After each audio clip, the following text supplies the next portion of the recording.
Mr. Jake Garrett!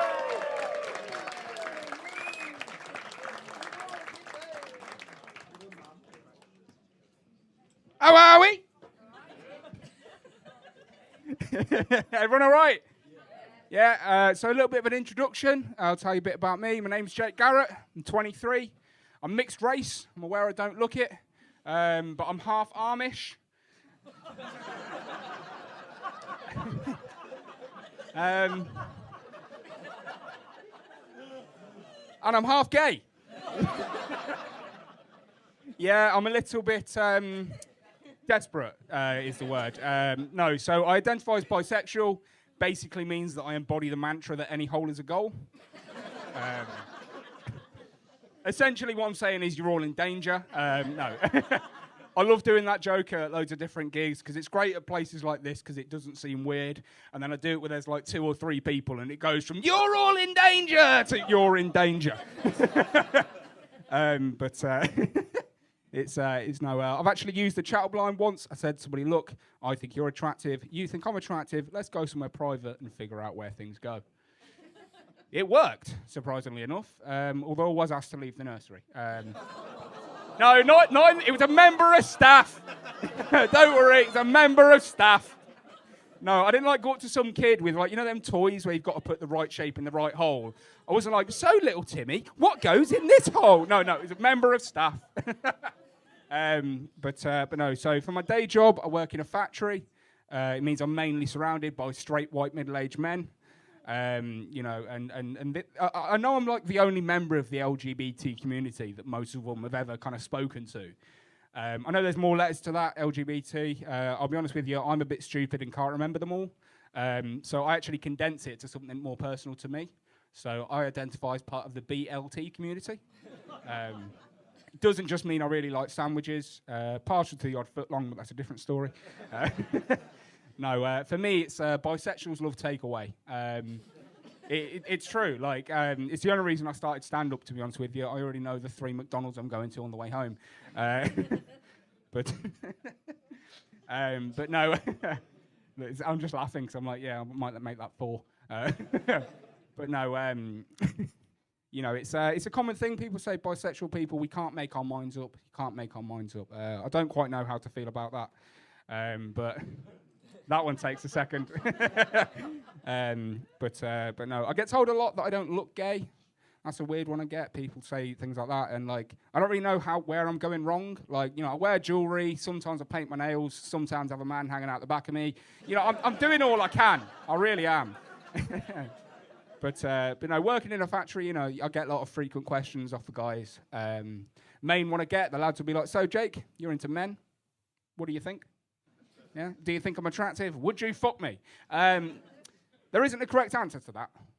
Because if I say no, they get upset. And they're like, well, why? What's wrong with me? And I don't really have the heart to say, go and have a look in the mirrors in the bathroom, mate. They're big enough. I'm not going to ruin your ego like that. But I can't say yes. Because if I say yes, they get scared. Yeah? One of them will go to pick something up from low down. She'll be like, right, someone fucking watch him. I'm like, no, lads, I'm gay, not a rapist. It's not the same thing. Also refer back to the mirrors. None of you are worth the time or the effort. But as I say, there isn't a correct answer. So what I've started doing is I'll act like they're flirting with me. It's my favourite thing to do, right? Because I'll have this big 6'4" lad, and he'll be like, do you think I'm attractive? Would you fuck me? Right? And I just channel all of my gay energy, and I'm just like, oh, babes. You couldn't handle me if you tried. And it's my favourite thing is you get to watch this massive lad just shrink down to 4'7", start contemplating his whole sexuality. Just like, I'm not gay. I swear I'm not gay. I'll admit Jason Statham is an attractive man, but that does not make me gay, all right?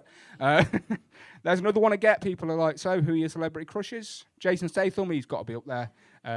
Without hair, though. Any of you seen the pictures of him with hair? No, don't. That man deserves to be on a watch list. Admittedly, he's on one of my watch lists, but that's just me watching The Transporter on repeat and wanking.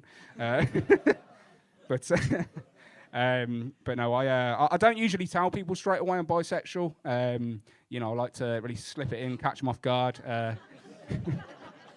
Really put the surprise in surprise bum sex. But no, it can get me into a bit of trouble, I'll be honest with you. So where I'm working at the minute, you know, when I first started working there, I hadn't told anyone. And I'm the one that's bent down to pick something up. It's a very laddie environment. One of the lads walks up behind me, full force, slaps me across the arse. Obviously, they were like, ha yeah, banter. But I was more of a, ha yeah, boner. Yeah, I had to ask my manager to cover me for 10 minutes while I took an important phone call. But no, so I came out to the guys, explained everything. They were all really nice about it. You know, I have a lot of like flirty banter with a lot of them. It's all really nice. I do think it's gone a bit far with this one guy though, because he messages me one night, right? And this message is 100% true. If you don't believe me, find me in the interval. I will show you the message. And the message simply read, not the band.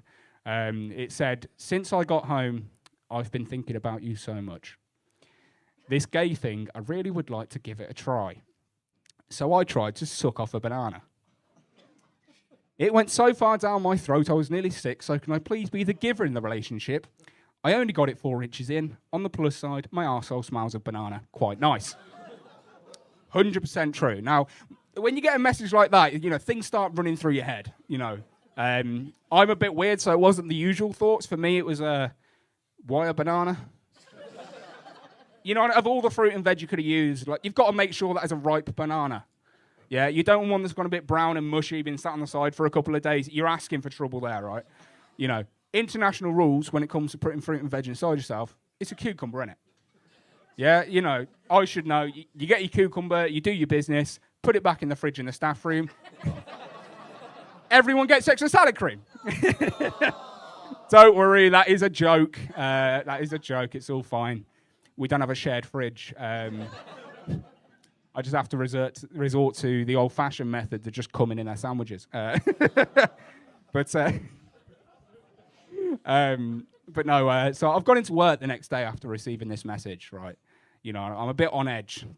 And I'm working away. It's been sort of 2 or 3 hours. And I haven't seen this guy. And I thought, he's probably had too much to drink, sent a stupid message. We've all been there. It's fine. Working away. And then the guy just appears behind my workbench. I don't see him approach from either side, just as though he's the devil coming up from hell itself. Just, did you get my text? Yes, and staying outside of the fucking bench. Honestly, this guy, I'm usually quite a confident guy. I can deal with this kind of thing. But this guy, let's see, how can I explain him to you? Apex predator, probably be the words I'd use. I don't just mean he's really good at touching kids. I haven't tested it, but now that I think about it, probably would be. But no, this guy, he takes performance-enhancing drugs at work, right? And by that I mean, in one 8-hour shift, he'll have, on average, 4 coffees and 7 cans of Relentless. Do cocaine. Yeah. It's probably cheaper and better for you at this point. Like, come on. And like I was telling him, because I've recently started on this like powdered energy drink. You know, you mix it with water. It's meant to be better for you. All of this, right? And you know, I'm showing him all the sachets, all the different flavors. He goes, "Oh yeah, that sounds amazing." I've turned around to do something. Turned back around. He's opened one of the sachets, lined it up on the bench, and snorted the whole fucking thing. Just that. "Oh, that was really good. I'm gonna be really productive there. I'm gonna be doing amazing." I was like, "Yeah, you're also gonna have a fucking heart attack. Calm yourself down." Because, like, the guy, you know, his whole diet's fucked up. Like, all he eats is, like, Greg's, Subway, and sweets. I've got a level of respect for him, but the sweets he has, it's not like Haribo. Any of you heard of toxic waste? Yeah, that was a vivid reaction there, yeah. So those of you that don't know, it's kind of sweet. When you were, like, 8 or 9, you'd get a pack, go down the park with your mates, see who can have the most in one go. Little bit of a brag for you. I once managed 2. Oh, yeah.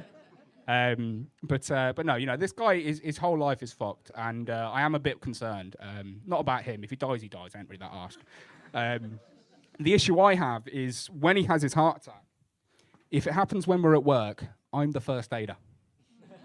Yeah, some of you ahead of me here. Like, I'll go down to give him like CPR and all that, give him the rescue breaths. He'll be like, "Oh, can I have another one?" I'm like, "No! I don't like banana." Anyway, you guys have been lovely. Enjoy the rest of your night. I've been Jake Garrett. Good night.